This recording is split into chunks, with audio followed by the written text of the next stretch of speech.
Let's make Tuscan shrimp and scallops. Super easy to make, packed with flavor, super garlicky, creamy. You're going to love it. Season the shrimp and scallops on both sides. Then you want to sear the scallops in some oil for 2 to 3 minutes on each side. Remove them from the skillet. Add some butter to the skillet along with some shallots, red crushed pepper, some sun-dried tomatoes, spinach. Stir that in, then cover and cook for about a minute. Season the spinach with some salt and pepper. Add some heavy cream, some freshly grated Parmesan cheese. Let it thicken slightly. Add the shrimp.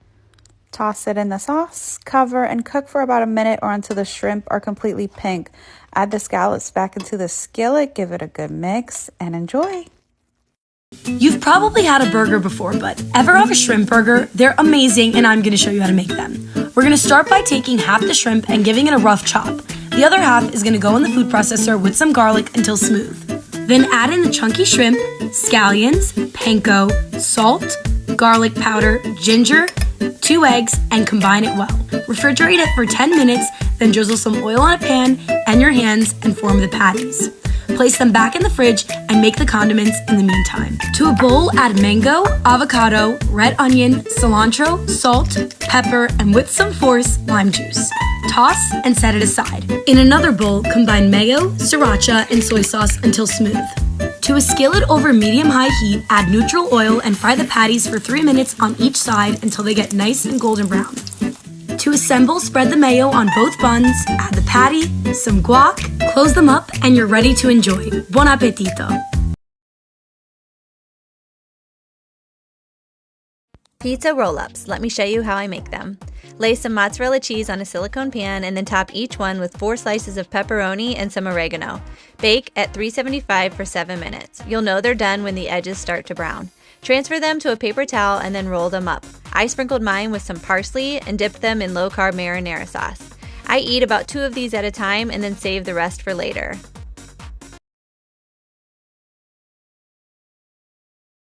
This and this. You're gonna bake it at 415 for about 10 minutes until the cheese is all melted. They're gonna come out looking like that. Okay, because I'm impatient. So good. Here's a no-fuss, super affordable, quick and easy dinner. So first get some bell peppers and onions. I like to keep a frozen bag on hand in the freezer. Added some diced carrots, add in some cumin, and 4 cans of drained and rinsed black beans. Add in vegetable broth or water. And then for some more flavor, add in some salsa and season it with salt and whatever seasonings you like. And then after it's been simmering, mash it up a little for thickness. Add some coconut milk for cream, and then enjoy. Hey y'all, what's cooking? Let's make some homemade chunky guacamole. You're going to start with 2 large avocados, de-seed them, dice them up, and I use 3 of the halves to start and I leave 1 out for later. I'll show you. I throw in 1 whole Roma tomato diced up, 1/4 of a red onion, 1 small jalapeno de-seeded and deveined, 1 whole lime juiced, 2 tablespoons of cilantro or a little bit more, some salt and pepper to taste, and I do like to add tahini at the end and I sprinkle it over the top. Once I kind of mash that up, I leave that last little half to throw in to leave some big chunks of avocado in there. Makes it perfect every time. I'm going to show you guys how to make some bang bang chicken that is low carb and delicious. First, season and cook some chicken breast and then dice it. For the sauce, we're going to do 1/2 cup of mayonnaise, 1/4 cup of this Thai chili sauce. I got G Hughes, so it's sugar-free. 2 tablespoons of sriracha, 1/2 teaspoon of paprika, and then mix that up. We're going to put a little bit of it in the pan with the chicken, cover it, and just warm it through a little bit. I ended up stuffing peppers. It was so good. You can also do zucchini noodles. Hey guys, tonight we're making low-carb keto Tagalong bars. For this recipe, you're going to start with 3/4 cup of almond flour, followed by 4.5 tablespoons of monk fruit or your favorite keto sweetener, a pinch of salt, 3 tablespoons of softened butter, and 1 teaspoon of vanilla. Give this all a really good mix and then press it into the bottom of an 8x8 cake pan. You're going to bake this at 350 for 15 to 20 minutes, just until golden brown. Now you're going to put half a cup of peanut butter or 128 grams into a new bowl, followed by 4.5 tablespoons of your favorite sweetener and a half a teaspoon of vanilla. Give this all a good stir, and when that crust comes out, carefully spread it on top of that crust. Now measure out 3.5 ounces of sugar-free chocolate and spread it on top of that peanut butter layer, refrigerate, and when it's all set, cut into 16 bars. My favorite quick and Oh my God. Keto friends, this is keto chicken nuggets with a kick, okay?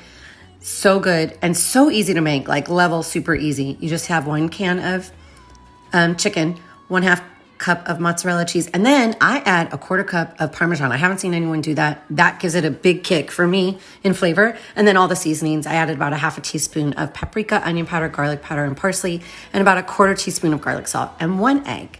Mix it all up. Okay, here's where you really want to take your time. Press them, mold them, like really press them hard and squeeze them together. Line a air fryer with parchment paper. Put your little patties in there. Bake them at 360 for about 16 minutes, but I did add 4 more minutes. Flip them halfway through. They come out golden, crispy, and look juicy on the inside. So good. I had mine with avocado crema. If you want that recipe, let me know in the comments. They're so good. Go get it.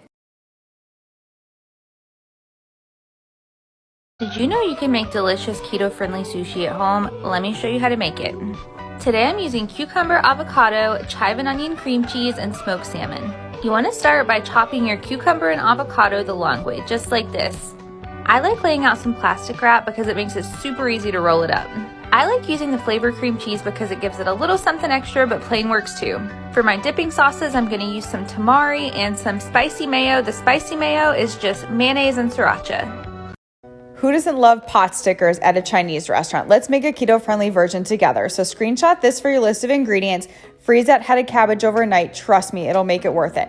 Let's start by making the filling. To our pork, add your green onion, your cilantro, ginger, egg, your sesame oil, your soy sauce, and season with garlic powder, salt, and pepper.